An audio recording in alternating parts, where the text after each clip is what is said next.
गुरु प्यारी साध संगत जी, आप सभी को प्यार भरी राधा स्वामी जी। आज के सत्संग का विषय है कि काल ने हमें कैसे इस संसार के मोह माया के चक्करों में फंसाया हुआ है तथा कैसे काल हमें इस संसार में से मुक्त नहीं होने देता है। प्यारी साध संगत जी, सत्संग एक कहानी से शुरू करूंगा। एक गांव में एक दुकान पर एक दिन सुबह एक बात होती थी। वह मैंने सुन ली थी, वो मैं आपसे कहता हूँ। एक तेली की दुकान है, वो तेल बेचता है और एक आदमी तेल खरीदने आ गया है। तेली की दुकान के पीछे ही जहाँ तेली बैठा हुआ है उसके पीछे एक कोल्हू पर बैल चल रहा है और तेल पेर रहा है। वो ग्राहक जो तेल खरीदने आया है देखकर बहुत हैरान हुआ। उस बैल को कोई भी चला नहीं रहा था, वो अपने आप ही चल रहा है और तेल पेर रहा है। उसे बड़ी हैरानी हुई। उसने कहा कि यह बैल बड़ा पुराना और धार्मिक मालूम पड़ता है, बड़ा रिलीजियस। अब ऐसे कहाँ लोग हैं जो बिना चलाए चल जाएं। अब तो ऐसे लोग हैं कि सारा मुल्क भी उनको चलाने की कोशिश करे तो वे नहीं चलते। छोटा क्लर्क नहीं चल रहा है, बड़ा क्लर्क उसको चलाने की कोशिश कर रहा है। बड़ा क्लर्क भी नहीं चल रहा है, उसको सुपरिटेंडेंट चलाने की कोशिश कर रहा है। और छोटे क्लर्क से लेकर राष्ट्रपति तक कोई नहीं चल रहा है, सब एक दूसरे को चलाने की कोशिश कर रहे हैं और कोई भी नहीं चल रहा है। ये बैल तो बड़ा धार्मिक मालूम पड़ता है, इतना धार्मिक, इतना विश्वासी। उस ग्राहक ने कहा कि धन्यवाद तुम्हारे बैल को, बड़ा आश्चर्य, जो कोई चला नहीं रहा है और बैल कोल्हू चला रहा है। उस तेली ने कहा, आपको पता नहीं शायद, हम दुकानदार हैं, हम तरकीबें खोजने जानते हैं। उसने कहा, क्या तरकीब है? उसने कहा, गौर से देखें, उसकी आंखों पर हमने पट्टियां बांध दी हैं। उसे दिखाई नहीं पड़ता कि पीछे कोई चलाने वाला है कि नहीं। आंख पर पट्टियां हों तो कैसे दिखाई पड़ेगा? तो जिन लोगों का धंधा अंधेरे पर चलता है, अंधेपन पर चलता है, वे आंख पर पट्टियां बांधने के लिए कहते हैं। पुरोहित भी बड़े पुराने व्यापारी हैं। साधारण लोग तो साधारण चीज़ों का धंधा करते हैं। कोई किराना बेचता है, कोई कपड़ा, कोई सोना चांदी। पुरोहित, पंडित, पादरी, मौलवी परमात्मा को बेच रहा है। उसके धंधे बहुत गहरे हैं। उसने उतनी गहरी ही पट्टियां आदमी की आंख पर बांध देनी चाहिए। जितना अंधा आदमी होगा उतना ही झूठ के व्यवसाय में उसे शोषित किया जा सकता है। वह ग्राहक बहुत हैरान हुआ। उसने कहा, मैं समझा, लेकिन मैं थोड़ा सोच विचार का आदमी होगा, जैसे कि आदमी मुश्किल से ही कभी होते हैं। उसने कहा कि मैं समझा कि आंख पर पट्टियां बंधी हैं, लेकिन बैल कभी रुककर ये पता भी तो लगा सकता है कि कोई पीछे हाँकने को है या नहीं। क्या बैल में इतनी भी बुद्धि नहीं है कि वह रुक जाए और पता लगा ले कि पीछे कोई है या नहीं? उस दुकानदार ने कहा कि अगर इतनी बुद्धि बैल में होती तो हम कोल्हू चलाते तो बैल दुकान चलाता।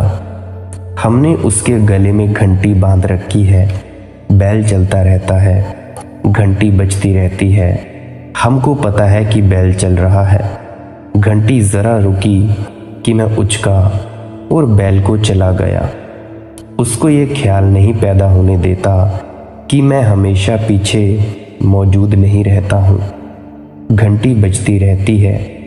मैं जानता हूँ कि बैल चल रहा है। घंटी ज़रा ही धीमी पड़ी कि मैं उठा और बैल को चला देता हूँ। बैल को भ्रम बना रहता है कि कोई आदमी हमेशा पीछे मौजूद है, लेकिन वह आदमी थोड़े विचार का आदमी रहा होगा, जैसे कि आदमी होते नहीं है। उस आदमी ने कहा, ये तो समझ गया कि घंटी, लेकिन बैल कभी खड़े होकर सिर हिलाकर भी तो घंटी बजा सकता है। तुम तो पीठ किए बैठे हो। उस दुकानदार ने कहा, भाई थोड़े धीरे बोल, अगर बैल सुन लेगा तो बड़ी मुसीबत हो जाएगी, और आगे से आप और किसी दुकान से तेल खरीद लेना, ये धंधा महंगा है। मनुष्य के साथ भी जो लोग कहते हैं विश्वास करो, वे साथ में ये भी कहते हैं कि कहीं भी संदेह की और जिज्ञासा की बातें सुनने मत जाना। ये भी समझाते हैं कि ऐसी कोई बात मत सुन लेना जिससे विश्वास डगमगा जाए। और मैं कहता हूँ, जो चीज़ डगमगा सकती है उसका कोई मूल्य नहीं है, उसका 2 कौड़ी मूल्य है जिसे कोई डगमगा सकता है। इसीलिए ज़रूर उन सारी बातों को सोच लेना और खोज लेना जिनसे कि विश्वास डगमगाता हो तो डगमगा जाए और गिर जाए, उसका कोई मूल्य भी नहीं है। और जो संदेह की बात से डगमगा जाएगा, याद रखना, मौत के वक्त में मौत के धक्के से टिक नहीं सकेगा। मौत का धक्का उसको मिट्टी कर देगा। जो संदेह से ही गिर जाता है वह मौत के धक्के को कैसे सहेगा। थोथे विश्वासियों को मौत के क्षण में पता चलता है कि जिंदगी व्यर्थ गवा दी, कुछ भी नहीं जाना, सिर्फ मानते रहे और व्यर्थ हो गया सब कुछ। इसीलिए आज मैं आपसे कहता हूँ कि विचार। कल मैंने आपसे पहले 2 सूत्र कहे थे। पहला, निष्पक्ष चित्त जिसमें मौन हो। दूसरा कहा था जिज्ञासा, तीव्र जिज्ञासा, जो किसी चीज़ को मानने को तैयार नहीं होती। और आज तीसरा फॉर्मूला बता रहा हूँ कि विचार, अनथक विचार। और आज के सत्संग में आप थोड़ा थोड़ा हल्का सा समझ ही पाए होंगे कि काल ने हमें कैसे जाल में भरमा रखा है। अब इस जाल से छूटा कैसे जाए, ये हम अगले वचनों में जानेंगे। हमें सोचना होगा, जिंदगी के एक एक पहलू पर सब तरह से परीक्षा करनी होगी, और जब तक पूरे विवेक को कोई बात अंगीकार ना हो तब तक अंगीकार नहीं करनी होगी। जब तक पूरे प्राण किसी बात को स्वीकार करने को तैयार ना हो जाएं, तब तक दुनिया का कोई गुरु कहता हो, कोई तीर्थंकर कहता हो, कोई अवतार कहता हो, मानने की ज़रूरत कोई नहीं है। इसीलिए नहीं कि तीर्थंकर और अवतार गलत कहते हैं या गुरु गलत कहते हैं, बल्कि इसीलिए नहीं कि मानना गलत है। वे ठीक कहते होंगे, आपका मान लेना गलत है। अगर आप ना मानोगे और साहसपूर्वक चिंतन और विचार और मनन की तीव्र प्रक्रिया से गुजरते ही रहोगे, तो एक दिन इस प्रक्रिया और संघर्ष का यह परिणाम होगा कि प्राणों का दर्पण स्वच्छ हो जाएगा, और जिसे तीर्थंकर कहते हैं, जिसे अवतार कहते हैं, गुरु कहते हैं, वह आपको भी दिखाई पड़ेगा। उस दिन सारे धर्म ग्रंथ सत्य हो जाएंगे, उसके पहले नहीं। धर्म ग्रंथों से कोई सत्य नहीं पा सकता, लेकिन सत्य को पाले तो सारे धर्म ग्रंथ सत्य जरूर हो जाते हैं। धर्म ग्रंथों से कोई सत्य को नहीं पा सकता, तीर्थंकर से कोई सत्य को नहीं पा सकता, अवतार से कोई सत्य को नहीं पा सकता, गुरु से कोई सत्य को नहीं पा सकता, लेकिन सत्य को पाले तो सारे जगत के गुरु और सारे जगत के तीर्थंकर एक ही बात कह रहे हैं। एक सत्य ये जरूर दिखाई पड़ जाता है आपको। हम उल्टी यात्रा कर रहे हैं। हम विश्वास से खोज रहे हैं, श्रद्धा से खोज रहे हैं, चरणों को पकड़कर खोज रहे हैं। हम सत्य तक कभी भी नहीं पहुंच सकते। सत्य तक पहुंचने के लिए चाहिए साहस, अंधेरे में खड़े होने का साहस, अज्ञान में खड़े होने का साहस, इस बात का साहस कि मैं अभी नहीं जानता हूँ। और मैं आपसे कहता हूँ, अपने अज्ञान को स्वीकार करने से बड़ा साहस इस धरती पर कोई दूसरा साहस नहीं है। इस बात को स्वीकार करना कि मैं नहीं जानता हूँ, ये बड़े से बड़ा साहस है। ये थोड़े से लोगों में ये हिम्मत होती है कह सकें कि हम नहीं जानते हैं।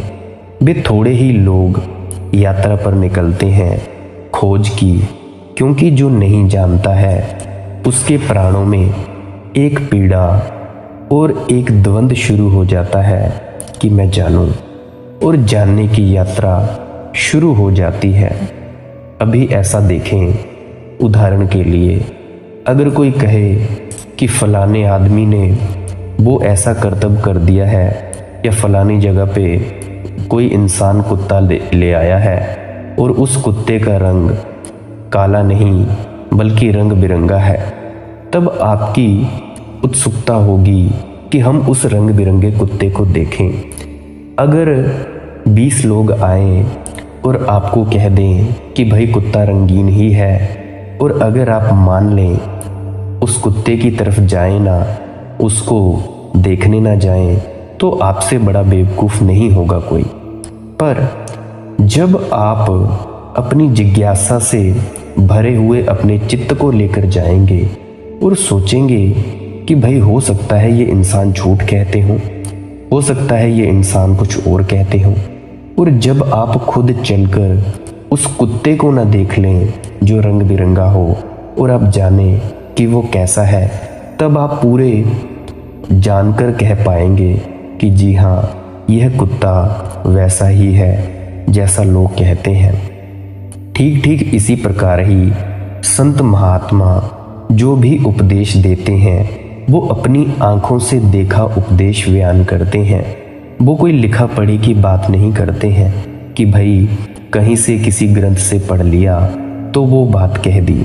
हाँ, वे ग्रंथों का सहारा ले सकते हैं उन बातों को समझाने के लिए जो पुराने जो गुरु थे उनसे मिलाने के लिए कि उनकी वाणी और आज की वाणी सेम है। हम सब्जी खरीद के वक्त अविश्वास करते हैं, सब्जी को भी ठोक बजाकर नाप तोल कर लेते हैं, तो भाई ये तो आध्यात्मिकता है, रूहानियत है, और ये तो सत्य का मार्ग है। इसमें कोई भूल चूक नहीं होनी चाहिए। जब तुम बाजार में कोई चीज़ खरीदते हो तो पूरी ठोक बजा के खरीदते हो, तो भाई आध्यात्मिकता के वक्त खुद को जानने की प्रक्रिया में ये अंधापन क्यों? जानने की यात्रा के 3 सूत्र मैंने आपसे कहे, उनको दोहरा देता हूँ और एक छोटी सी कहानी और अपनी बात को मैं पूरा करूँगा। पहला, निष्पक्ष हो जाएं, सारे पक्षों को आग लगा दें। मनुष्य को पक्षों की कोई ज़रूरत नहीं है, संप्रदायों की कोई ज़रूरत नहीं है। अगर दुनिया में चाहते हैं कि धर्म पैदा हो तो धर्म से मुक्त हो जाएं। जो ये तथाकथित धर्म है, हिंदू, मुसलमान, सिख, ईसाई वगैरह वगैरह, अगर चाहते हो कि रिलीजन पैदा हो तो रिलीजन्स को विदा कर दें, निष्पक्ष हो जाएं, जिज्ञासा करें, डरे ना कि जिज्ञासा पूछने पर, इंक्वायरी करने पर हमारी मानी हुई मान्यताएं कहीं गिर तो न जाएंगी। ज़रूर गिरेंगी, गिर जाने दें, गिरना ही चाहिए। एक एक मूर्ति गिर जाए, हमारी मान्यता की तो हर्ज नहीं है। जिज्ञासा की तलवार से सब कुछ टूट जाए तो हर्ज नहीं है, क्योंकि जिसकी जिज्ञासा, खोज जितनी तीव्र होती है वह परमात्मा का उतना ही प्यारा हो जाता है। उसकी प्यास उतनी ही तीव्र, उतनी ही व्याकुल, उतनी ही वो व्याकुलता से भर जाता है। वह अपने बीच में और सत्य के बीच में कोई प्रतिमा खड़ा नहीं करना चाहता। वो कहता है कि मैं जानूंगा सच को। मैं बीच के दलालों से कुछ भी सीखने को राजी नहीं हूँ, मैं जानना चाहता हूँ। कभी आपने सोचा आपकी जगह कोई और प्रेम कर सकता है? हो सकता है कभी ऐसी दुनिया आ जाए। एक बार हक्सले ने कहीं लिखा है कि जब दुनिया और आराम तलब हो जाएगी, लोग और कंफर्ट को प्रेम करने लगेंगे, तो जैसे वे अभी दूसरे काम नौकरों से करवाते हैं, प्रेम का काम भी नौकरों से करवा लेंगे। हो सकता है आदमी बड़ा अजीब है, ये भी कर सकता है कि नौकर लख ले कि प्यार का काम तू कर दे, मुझे झंझट में मत डाल। ये हो सकता है क्योंकि प्रार्थना का काम नौकरों से हम करवा रहे हैं हजारों सालों से, और प्रार्थना प्रेम का ही गहनतम रूप है। एक आदमी एक पुजारी को पकड़ लाता है और कहता है, तू प्रार्थना कर, मैं दुकान करता हूँ, हम तुझे प्रार्थना की तनख्वाह दे देंगे। यज्ञ कर, हम तुझे तनख्वाह दे देंगे प्रार्थना की। प्रार्थना हम नौकरों से करवा रहे हैं, तो कभी हम प्रेम भी करवा सकते हैं। वह एकदम और आगे है।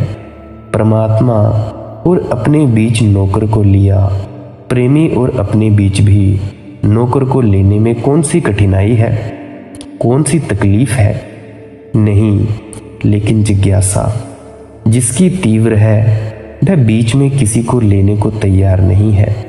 जिज्ञासा के तीव्र होने का यही मतलब है कि मैं अपने और सच के बीच के किसी को स्वीकार नहीं करूँगा। और वे लोग धोखेबाज हैं जो सत्य के और आदमी के बीच खड़े होने की चेष्टा करते हैं। वे व्यवसायी हैं, वे धंधा करते हैं और धंधे से सत्य नहीं मिल सकता। और तीसरी बात चाहिए अथक विचार।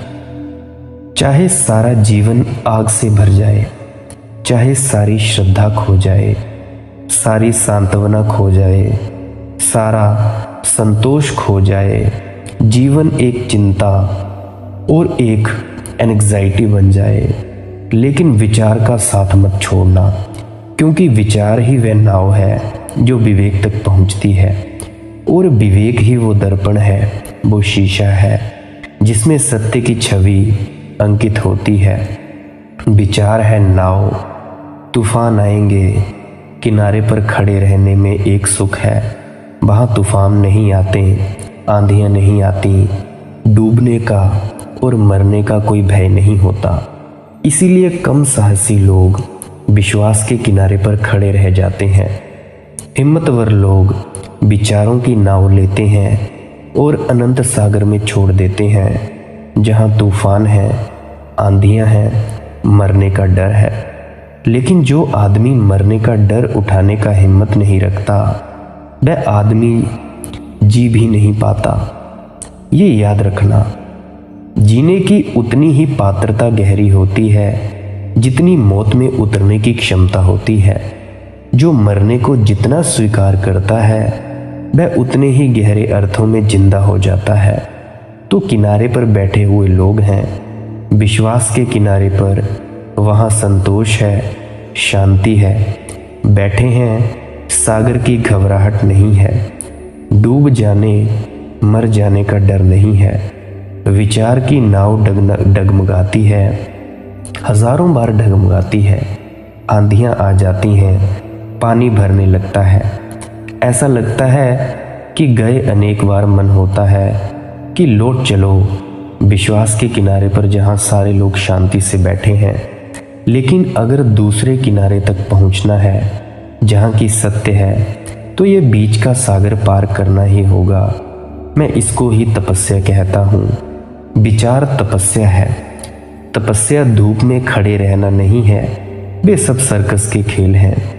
तपस्या भूखे मरना नहीं है, ये भी सर्कस के खेल हैं। तपस्या है विचार, क्योंकि विचार प्राणों को कंपा देगा। सारे संतोष नष्ट हो जाएंगे, सारे ज्ञान छिन जाएंगे और एक अज्ञात यात्रा पर धक्का शुरू होगा, जहाँ ना तो कोई संगी है ना तो कोई साथी है, बस विचार की नाव है और अनंत सागर है। तपस्या का अर्थ है विचार। लेकिन जो विचार के साथ जाते हैं वे निश्चिंत पहुंच जाते हैं। आज तक विश्वास से गया हुआ आदमी कभी कहीं नहीं पहुंच पाया है और विचार से गया हुआ आदमी कभी रुका नहीं, निश्चित पहुंच गया है। विचार पहुंचा देता है विवेक के तट पर, और विवेक के तट पर उससे मिलना होता है जिसका नाम सत्य है। वहाँ पे हमें गुरु मिलता है जो पूर्ण होता है, और गुरु हमें पहुँचा देता है जिसका नाम सत्य है। उसे हम प्रेम से परमात्मा कह सकते हैं, उसे हम मोक्ष कह सकते हैं, सचखंड का दरवाज़ा कह सकते हैं, उसे हम जो चाहें वो नाम दे सकते हैं। सत्य है लेकिन दूर है किनारा उसका, अज्ञात सागर है बीच में, और एक ही नाव है आदमी के पास, सिवाय विचार के और कोई नौका नहीं है मनुष्य के पास। क्या है आपके पास जिससे कि आप जाएंगे? सिवाय विचार के आपकी क्या सामर्थ्य है? सिवाय विचार के आपकी क्या शक्ति है? सिवाय विचार के आपके पास कौन सी चेतना है, कौन सी कॉन्शियसनेस है? विचार के अतिरिक्त मनुष्य के पास कुछ भी तो नहीं है। इसीलिए विचार से ही मार्ग बनता है और विचार से ही मनुष्य पहुंचता है गुरु तक और उपलब्ध होता है। ये थोड़ी सी बातें मैंने कही, एक कहानी और अपनी बात पूरी कर दूंगा। एक पूर्णिमा की रात है और एक गांव के कुछ मित्र एक शराब खाने में इकट्ठे होकर शराब पी रहे हैं। चांदनी बरसती है, वे नाच रहे हैं, गीत गा रहे हैं। आदमी की जिंदगी इतनी दुखी हो गई है कि सिवाय शराब के ना वह कभी नाचता है ना गाता है। ये बड़ी दुखद बात है। होश में आदमी रहता है तो गंभीर रहता है, दुखी और चिंतित और परेशान रहता है। जब बेहोश होता है तभी थोड़ा खुश होता है। होना उल्टा चाहिए था कि आदमी होश में आनंदित होता, खुश होता, और जब बेहोश होता तो दुखी और उदास हो जाता। जिस दिन ऐसा होगा उसी दिन शराब समाप्त होगी दुनिया से। नहीं तो चिल्लाते रहे नेता, दुनिया भर के नेता चिल्लाएं, शराब नष्ट होने वाली नहीं है, नशा नष्ट होने वाला नहीं है, क्योंकि आदमी की सामान्य जिंदगी आनंद से शून्य हो गई है।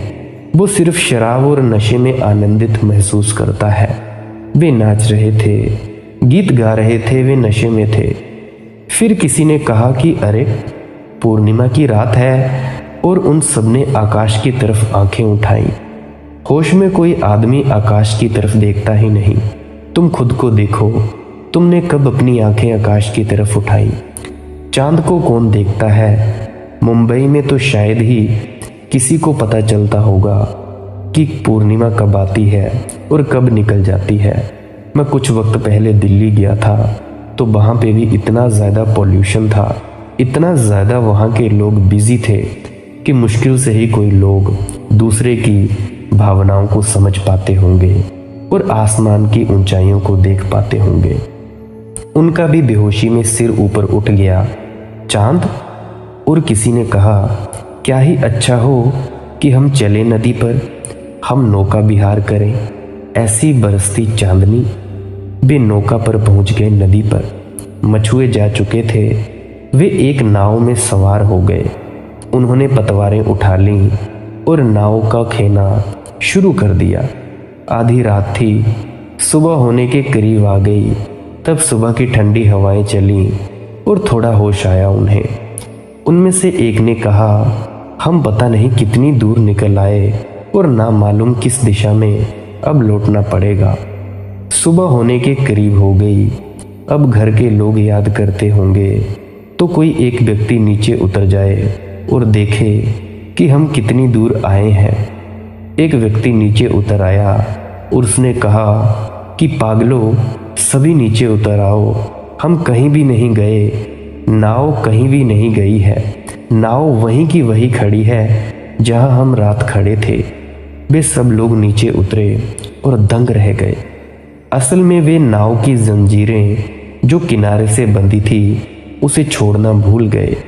तो पतवार तो उन्होंने बहुत चलाई थी रात भर, लेकिन नौका कैसे आगे जाती, उसकी जंजीरें बंधी थी। तट से जंजीर बंधी है मनुष्य के चित्त की, इसीलिए जीवन भर दौड़िए सत्य तक नहीं पहुंच सकते हैं, क्योंकि काल हमें पहुंचने नहीं देता। वो हमें कोल्हू के बैल की तरह घुमाए रहता है कि हम चलते जा रहे हैं, चलते जा रहे हैं, पहुंचते कहीं नहीं। और उस जंजीर को तोड़ने के 3 सूत्र मैंने कहे, एक आज कहा, 2 कल कहे। वो जंजीर टूट जाए तो सत्य अत्यंत निकट है, अपने से भी ज़्यादा निकट सत्य है। तो प्यारी साध संगत जी, आज के सत्संग में हमने जाना कि हमें काल ने कैसे भरमाया हुआ है, कैसे इस मोह माया के जाल में फंसाया हुआ है और कैसे हम काल के जाल से छूट सकते हैं। आज मैंने आपको 3 सूत्र बताए, जिन सूत्रों की वजह से आप एक पूर्ण गुरु की तलाश कर सकते हैं और पूर्ण गुरु आपको ध्यान साधना बताएगा, जिससे कि आप इस भाव सागर को पार कर सकते हैं। तो प्यारी साध संगत जी, मेरी आपसे फिर से विनम्र प्रार्थना है, इस सत्संग को शेयर ज़रूर कर देना उन तक जो अभी थोड़े भटके हुए हैं, जिनको अभी थोड़े धोखे खाए हुए हैं, जो ज्ञान की तलाश कर रहे हैं, जो अभी प्यासे हैं। तो उन तक ये वीडियो ज़रूर शेयर कर देना, ये आपकी बहुत बहुत मेहरबानी होगी और मेरी जो सेवा है वो परमात्मा तक पहुंच जाएगी। तो प्यारी साध संगत जी, इस चैनल को सब्सक्राइब ज़रूर कर देना। रोज़ रोज़ इस चैनल पर ऐसे ही सत्संग आते हैं, बाकी आप अपनी इच्छा के अनुसार कर भी सकते हैं, नहीं भी कर सकते हैं। तो प्यारी साध संगत जी, मेरे वचनों को आपने इतनी शांति से सुना, इसके लिए बहुत बहुत धन्यवाद। अंत में आपके अंदर बैठे परमात्मा को नमस्कार करता हूँ। राधा स्वामी जी।